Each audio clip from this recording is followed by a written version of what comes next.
ఇక ఇడ్లీ దోశ వడపై పన్ను తొలగించాల్సిందే.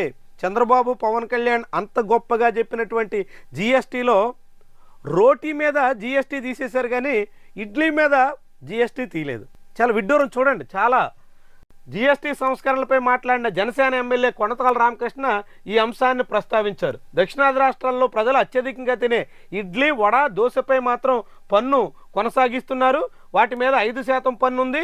ఉత్తరాదికి సంబంధించినటువంటి చపాతీ, పరోటా, పన్నీరు ఇలాంటి వాటి మీద మాత్రం పన్ను తొలగించారు.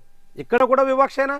ఈ అంశాన్ని జనసేన పార్టీ ఎమ్మెల్యే ప్రస్తావించారు, కానీ జనసేన పార్టీ నాయకుడికి కానీ ముఖ్యమంత్రికి కానీ పట్టలేదు. కేంద్ర ప్రభుత్వాన్ని విన్నవించాలి కదా, అడగాలి కదా. అసెంబ్లీ సాక్షిగా మోడీకి కృతజ్ఞతలు చెప్తున్నారు పన్నులు తగ్గించారని. మరి ఆ పన్నులు ఉత్తరాది వాళ్ళు మాత్రమే తినే ఆహారం మీద తగ్గించి సౌత్ ఇండియన్స్ తినే ఇడ్లీ వడ దోశ మీద పన్ను ఎందుకు ఉంచాలా? ఇది కూడా అడగాలి కదా. ఇదెందుకు అడగరు? ఇదెందుకు మాట్లాడరు? చాలా విడ్డూరం. అసలు విషయం ఏంటంటే జీఎస్టీ తగ్గించారనే, కానీ చేనేత వస్త్రాల మీద 2500 రూపాయలు విలువ చేరితే దానికి జీఎస్టీ పెంచారు. 24% జీఎస్టీ పడబోతుంది. మరి చేనేత కార్మికుల వస్త్రాలు పెరిగితే దాన్ని కొనుగోలు చేసేది ఎవరు? అదనంగా దాని మీద పడబోయే జీఎస్టీ మూలంగా చేనేత ఎదుర్కోబోయే కష్టాలకి పరిష్కారం ఏంటి? కనీసం కూడా పట్టించుకున్న దాఖలాలు లేవు పవన్ కళ్యాణ్ కానీ చంద్రబాబు కానీ.